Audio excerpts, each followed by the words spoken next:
Reading from the Holy Bible, Genesis chapter 11. The whole world spoke the same language, using the same words. While men were migrating in the east, they came upon a valley in the land of Shinar and settled there. They said to one another, "Come, let us mold bricks and harden them with fire." They used bricks for stone and bitumen for mortar. Then they said, "Come, let us build ourselves a city and a tower with its top in the sky, and so make a name for ourselves. Otherwise we shall be scattered all over the earth." The Lord came down to see this city and the tower, and that the men had built.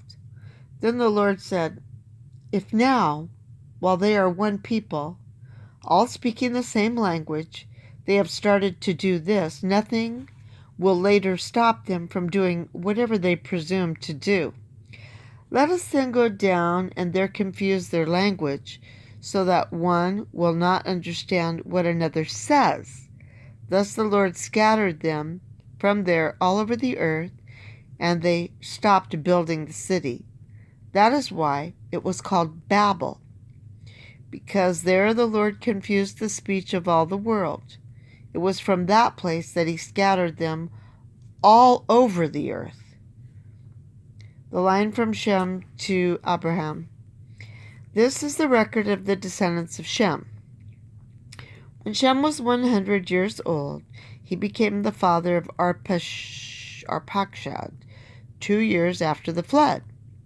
Shem lived 500 years after the birth of Arpachshad, and he had other sons and daughters. When Arpachshad was 35 years old, he became the father of Shelah. Arpachshad lived 403 years after the birth of Shelah, and he had other sons and daughters. When Shelah was 30 years old, he became the father of Eber. Shelah lived 403 years after the birth of Eber, and he had other sons and daughters. When Eber was 34 years old, he became the father of Peleg. Eber lived 430 years after the birth of Peleg, and he had other sons and daughters. When Peleg was 30 years old, he became the father of Reu. Peleg lived 209 years after the birth of Reu, and he had other sons and daughters.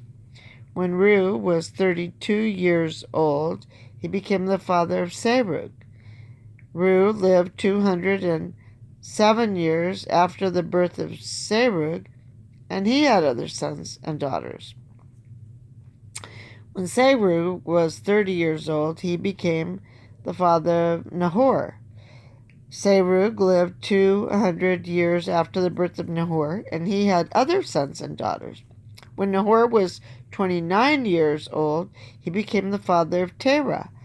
Nahor lived 119 years after the birth of Terah, and he had other sons and daughters.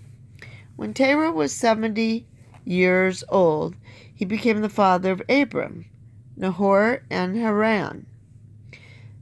The patriarch Abraham. Terah.